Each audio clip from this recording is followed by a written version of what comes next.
from Pierce Morgan, stating that, narcissistic Naomi is cynical exploitation of mental health to silence the media is right from the Meghan and Harry playbook of wanting their press cake and eating it too. I swear, this little British bastard, he gets on my fucking nerves. Anyway, what are your thoughts on what Pierce Morgan has to say and his insensitive comments and tweet regarding Naomi Osaka's mental health? And for those of you who don't know, she stated that she was going to be stepping away from the game for a while just because, it's becoming mentally tasking for her and she wants to take a break from her mental health. And, speaking to the press and, dealing with everything that comes with the tennis tour causes a lot of her anxiety and depression for her. So, yeah, what are your thoughts again? Who wants to take that? Yeah. I mean, honestly, Pierce Morgan, I just feel like he's just wanting to, the last thing to happen. I just feel like he's making his career now is really going to be about most likely just bashing people of color. Black women mostly. Yeah, I just think that weirdo. He's he has something. I don't know. Meghan Markle hurt his feelings so bad. She just swiped that white ego to the next level that he just seems to he can't get over it. Just being a white male and somebody like not answering back your phone calls and basically not paying you any attention. It just seems like he has a very strong opinion towards women of color. And now that he's out of that other show, I think his platform is probably going to be mostly about things like this, because I think he's found a niche and he knows that he can find like little racists and all kinds of people that would go along with it and like to read it and have those thoughts and whatever, and can't say it out loud maybe, and he's going to say it, and that's how he's going to make his money, because he's already put himself in that category. So I just think we should just expect a lot more of this from him. That's what I really think. Yeah. For me, I just all right, coming from a different angle, what if he's right? Oh, she's really using the mental health lane to be like, yo, I don't want to play. Yo, if he's right, then he was the first to say it and make a point and blah blah blah. Great job, Morgan, whatever the fuck his name is. But if he's wrong, then he's fucking digging this young lady into a bigger hole of you know what I'm saying, depression and anxiety and all this other shit. And if she was to unfortunately take her life, like many stars have in the past, whether they've done it intentionally or subconsciously through drugs and all types of felonious behaviors, then we all be crying at the fucking altar. And at the end of the day, man, these reporters, these casters, and I guess we part of the crew now, these bloggers and these bloggers, they believe that they own people, and that they talking about machines or robots or people who don't have feelings or don't have families, like they wasn't raised in a household where they laughed and cried and endured things that happen in their family. Like, they're not fucking straight up human beings.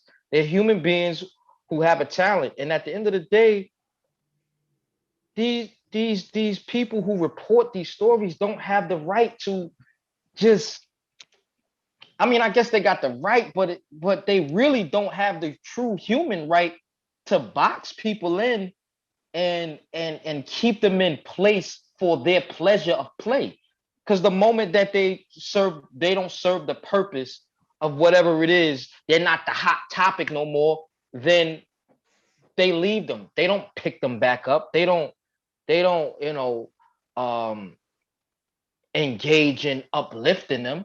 They this shit is ridiculous. This culture of using people who have magnetic energy and can draw attention so that somebody who cannot do half of what they do gets to sit there and talk about it all day. You know, it's sort of what made Kwame Brown just skyrocket pretty much overnight, because you know he brought up the point of, you talking about me, you can't even dribble a basketball, bro. But you talking about it, I'm a bum and I'm a bust and I'm a this and that. And it's the same thing. Like I doubt if this dude could swing a racket, but yet he's sitting here talking about a young lady who's not even, like, she hasn't even developed her whole mental, you know what I'm saying?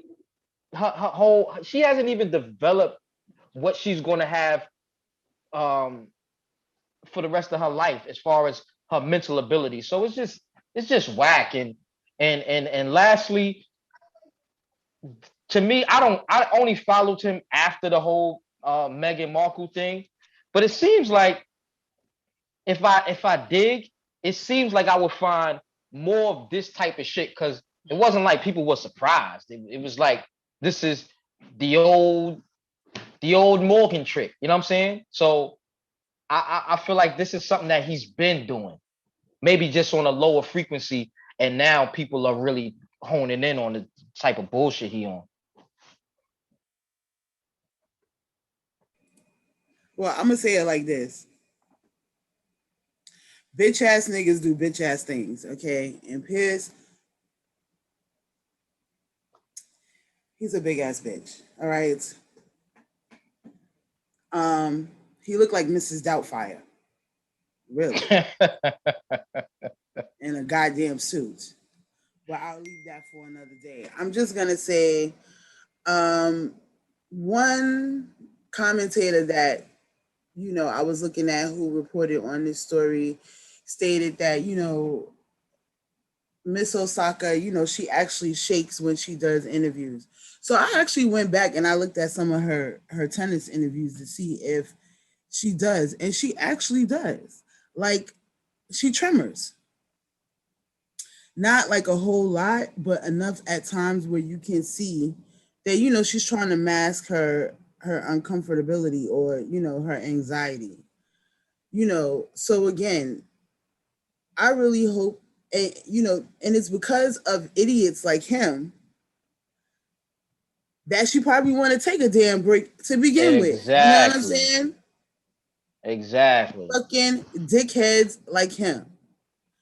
Um, and unfortunately, these generations don't seem to be as, mentally capable to withstand as much, uh, I don't know, pressure from, society, pressure from social media, pressure Yeah. from their family, the business.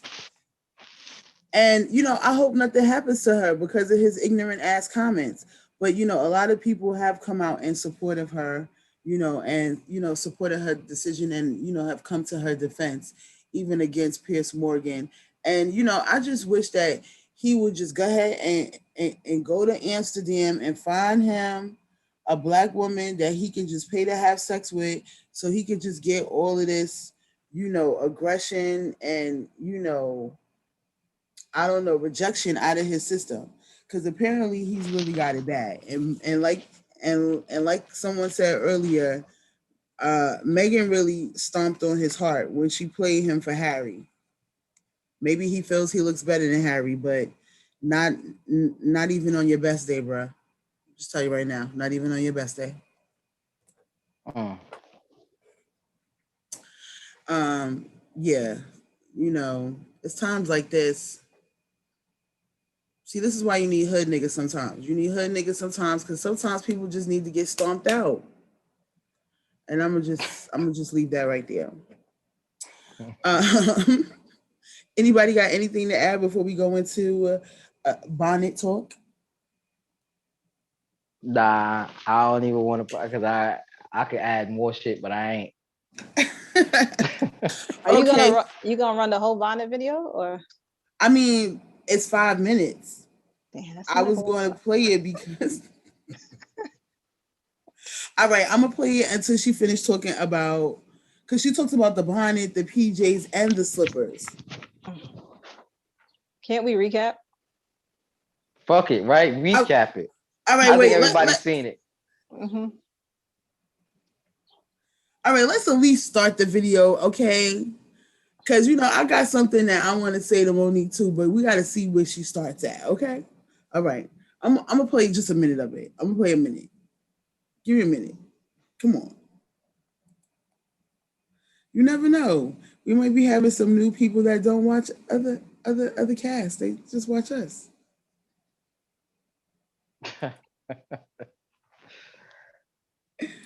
Okay, here we go. I mean, I was there. Hey, my sweet baby. So,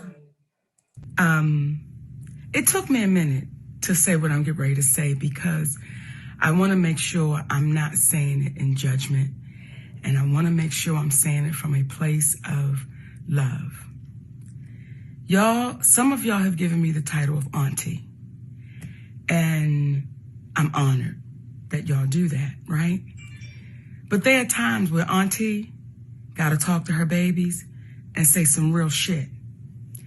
So yesterday, I was in the airport in Atlanta because I'm in Jackson, Mississippi now at Chuckles Comedy Club, right? And we got 3 shows tonight. We got a matinee at 5:30, then we got 7, then we got 10, right? And I'm excited. I always love going to the stage. So when we got to the airport yesterday, I was excited, like, all right, baby, let's go get them in Jackson, Mississippi. And as we began to walk through the airport, I saw so many, actually too many to count and too many for me to tap. But I saw so many of our young sisters in head bonnets, scarves, slippers, pajamas, blankets wrapped around them, and this is how they're showing up to the airport. And I've been seeing it, not just at the airport, I've been seeing it at the store, at the mall. I've been seeing sisters showing up with these bonnets and headscarves and their slippers. And the question that I'm having to you, my sweet babies, when did we lose pride in representing ourselves? When did we step away of let me make sure I'm presentable when I leave my home?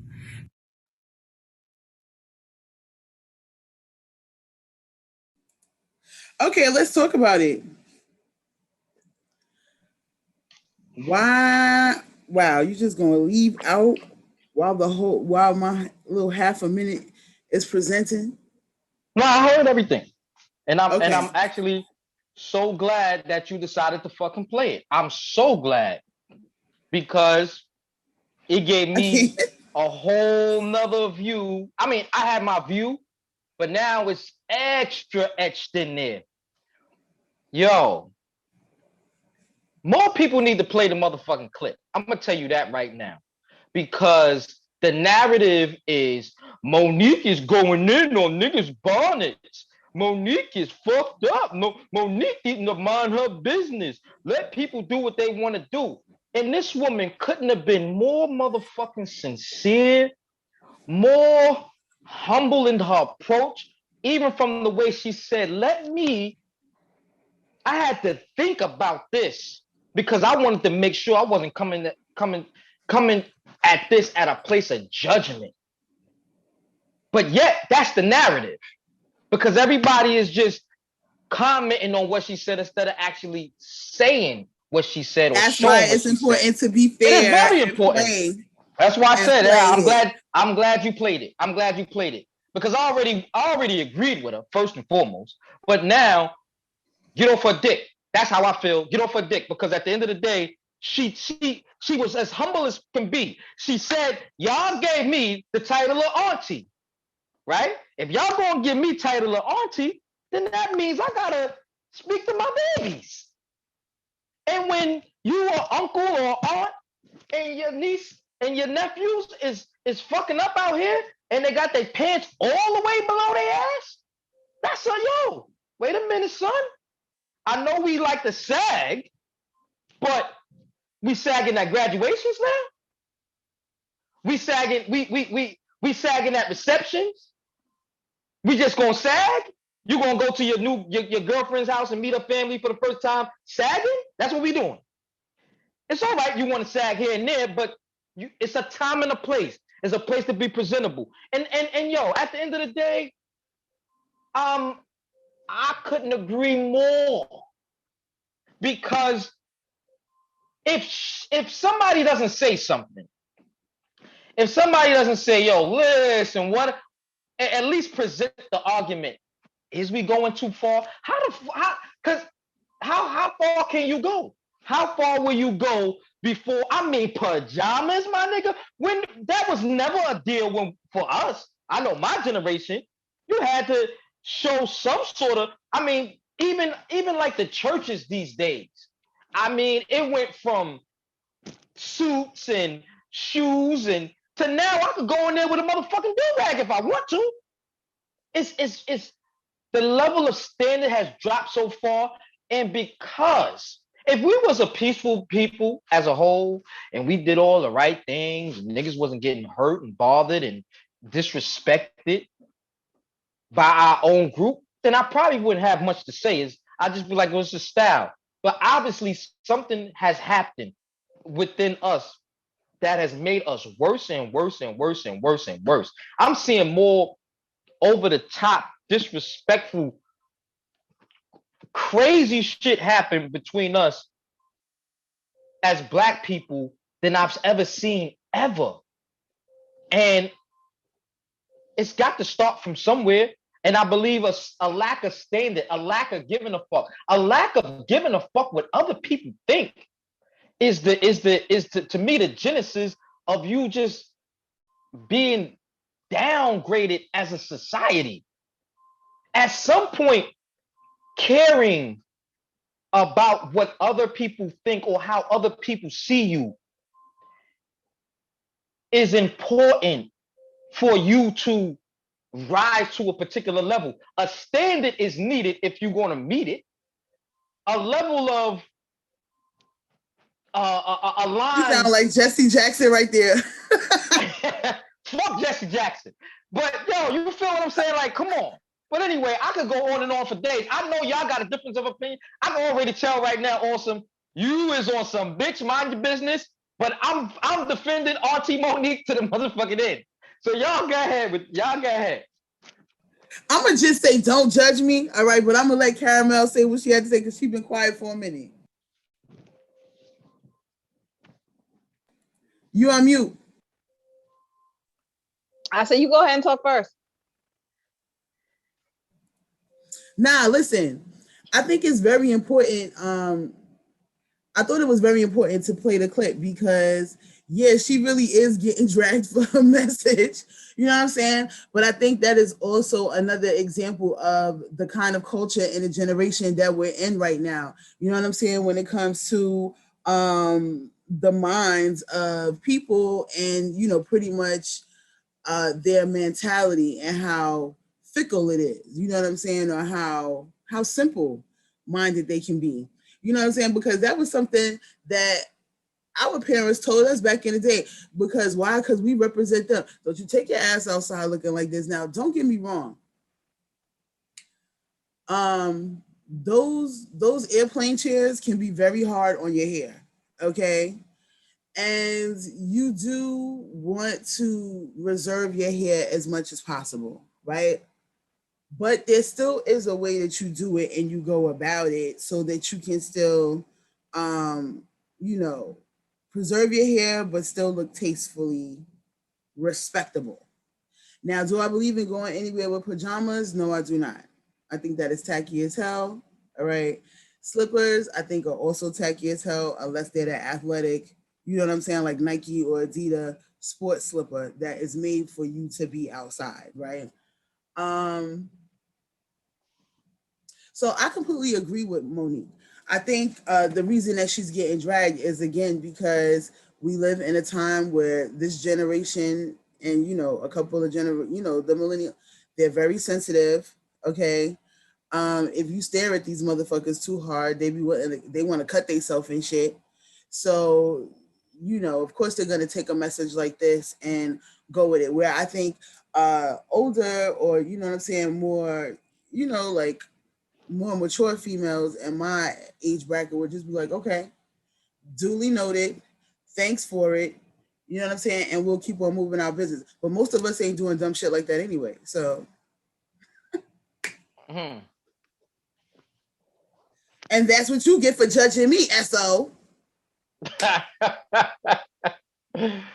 No doubt. So, I don't know, the bonnets. See, I can be claimed to wearing a bonnet on a plane. I've come from especially when I have my locks, I have come from like getting my hair done, putting a bonnet on and going to the airport to take it out when I get to wherever I'm getting, So I can't say that I haven't been, one to wear a bonnet on my head traveling, because I have, like, if I don't want to take out like my curls or something or whatever, especially when I had longer hair, I would, I could possibly wear a bonnet with my hair in curls underneath because I didn't want to show the curls, or, something like that. Now, would I come with the nightwear, like the pajama stuff? I'm not dissing it, but I just would never come to the airport in night clothes.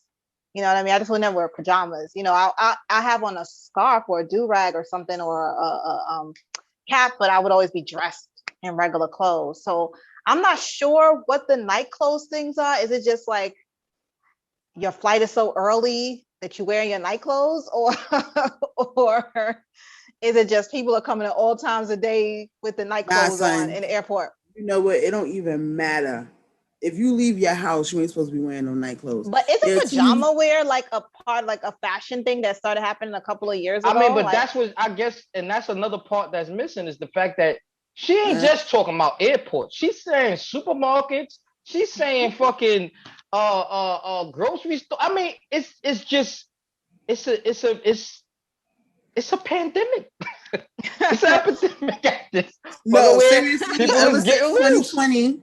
Ever since 2020, people just been coming out their house in their PJs. It's just like, fuck it, ain't nobody on the street, ain't nothing to do. People was I've been out there. It before then. Oh, and I got puffy slippers too. See, I guess you can do anything as long as it has a certain presentation to it. Because Black women in general wear things on their head. They wear head wraps and they wear. Right. But if you just gonna come out there with the bonnet and the Newport, I don't know, son. I think that you out of pocket. And they don't say. I'm not gonna lie, I do see that. See, to me, I'd rather see a bonnet in the airport, because at least you going somewhere. You have a reason why your hair is wrapped. But Sasha and Kiki and them at the corner with their bonnets on, when they smoking their Newport and they got their Henny in their cup and they standing right in front of their building, it just don't be making no sense. You know what I'm saying? It makes sense to me even if you have your bonnet on and you go into the beauty salon or you come in from the beauty salon. Then it's like, damn, you right in the middle of a process. Gotta come in, gotta go out. You know what I'm saying? Mm-hmm. But who am I? When I'm coloring my hair, especially when I have my locks, I let that color go in my hair and straight go to the store with a shower cap on my head. All right. And people be looking at me like, where the hell are you going looking like that? And I have color on my eyebrows too. And I just be looking at them like, unless you're paying for something in my direction, I suggest you move out the way. But it was not like that was a natural practice. It's not that was a regular practice. You know what I'm saying? I mean, I'm not saying that it's like the greatest look necessarily. Maybe it's not my favorite look, and there could be some things stated about, how people like to see people appear, and appearance. But at the same time, I think I think people should kind of be proud to. It speaks to the fact that, even though people are saying things like, maybe people are confident enough where they feel as though, they can wear their bonnet or their slippers or their whatever, or their clothes, their house clothes or whatever outside. And it makes no here nor there with who they are as a person. There could be a argument for that, and not necessarily allowing other people's thoughts of you to be the thing that drives you in everything that you do. So some people could say that, just to play the devil advocate, as so usually is playing. Some people could say that I'm so self-confident, and I so believe in myself that what other people think doesn't define me. You know what I mean? And, so that's a possibility as well. I mean, but then it gets loose, right? Because I'm seeing, when you look at what's going on in the streets, it all boils back to I don't give a fuck. I don't give a fuck. And if the attitude keeps being embedded with the I don't give a fuck. What you say, I don't care what you think, I don't care how it looks, I don't care about none of that.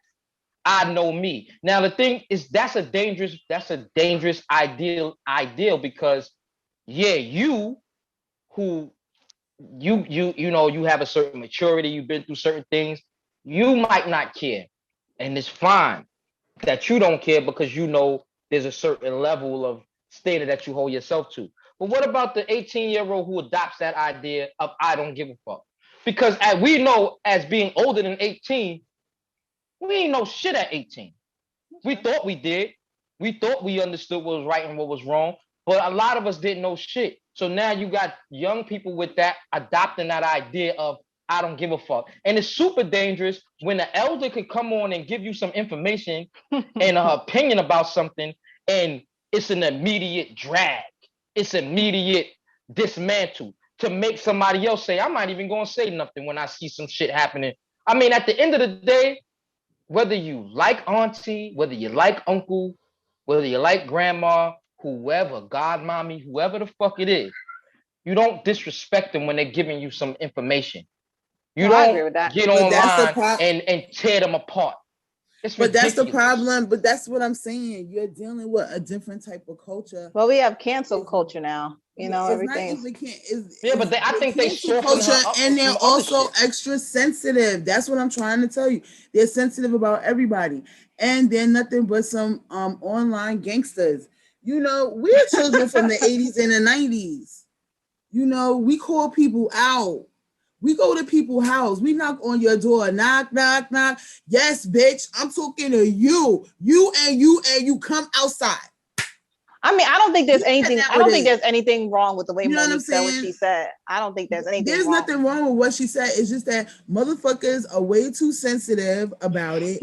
And to go back to another point, listen, if they really love themselves, fuck that shit. It'd be one thing if you're like, this is me, and you really got on the pajamas and you got the bonnet and you don't have no makeup on or nothing. But you can't be in there with the fucking Ronald McDonald lashes on. Your makeup is 3 inches thick. Right. You got on 5 to 6 fucking colors. You got on blush and bronzer, but you still wearing pajamas and a bonnet with flip-flops thinking that shit is hot because your big toe got a fake nail on it and that shit is 2 inches bigger than it. Like, that shit is not cute. You know what I'm saying? That's what's not cute. And the fact that niggas got sensitive and they was in their feelings because they know if they didn't do it, their homegirl did it, or they fucking mama and their grandmama is twin dressing like them too, doing the dumb shit. And that's why they wanted to drag Monique. Now, at the same time, even though Monique made this statement, I really think that the reason everybody's talking about it, including us, is because she really had that nightclub shit going up. And that's another reason why I wanted to play it in the beginning, because that's the first thing that she opened with. So a promo? Exactly. Come on with the promo, bitch. Come through. You know what I'm saying? First of all, I'm down here in Atlanta where I'm doing 3 sets on Tuesday, at 7:30, 6:30, 9:30. Make sure y'all come through, okay? Tickets on sale. But, and then let me give y'all a little bit of what the hell I'm seeing down here. She probably was seeing donkey booties too if she was down there too, but she ain't say that. You see what I'm saying? Say enough to get the black people stirred up, and I bet you all her shows was full. So great job to Monique. Great job to her. And even after the shows, motherfuckers are still talking about it. And you know what? The bitch will be in a town near you. And as soon as she get there, they're going to be talking about the motherfucking Bonnets. So, I mean, if anything, she just helped trailblaze her comedy tour for the rest of the summer. You know what I'm saying? I think that's also the other angle that people aren't looking at, because they're so upset. How dare you, Monique, talk about Bonnets? And blah, blah, blah. That bitch is selling tickets. Okay? She's selling tickets. Fuck you and your mama. I'm done. Yeah. What you was about to say, Carol? No, I was saying that, I think it's good that she said something. I think that even if you disagree with somebody, or even if you're not in agreement with everything they said, there should be a place in our community where people could talk about certain issues and it be heard, because it may not be something that everybody wants to hear, but there's somebody out there that was like, yeah, you know what? I feel that way, or I think she's right, or you know what I mean? And it's worth examining. Yeah, it's worth. Yeah, exactly. If you can't have a conversation about it, if you can't talk about it, then I think, if no one can talk about it and no one can have a conversation about it, then you start to look at it like, well, then why can't we? What's wrong with it? Like, if you're as comfortable or as you say you are, or whatever, you should just be able to defend your situation or talk about it with the person or have a discussion about it, not necessarily, make the person out to be a monster, especially when they expressed it in the way that they did, So. Right. Because it did come across very heartfelt. You know what I'm saying? It wasn't like, you bitches out here, or, she didn't even use that type of terminology. So it was like, why come so hard for Monique? But yeah. All right. So now to get into our open conversation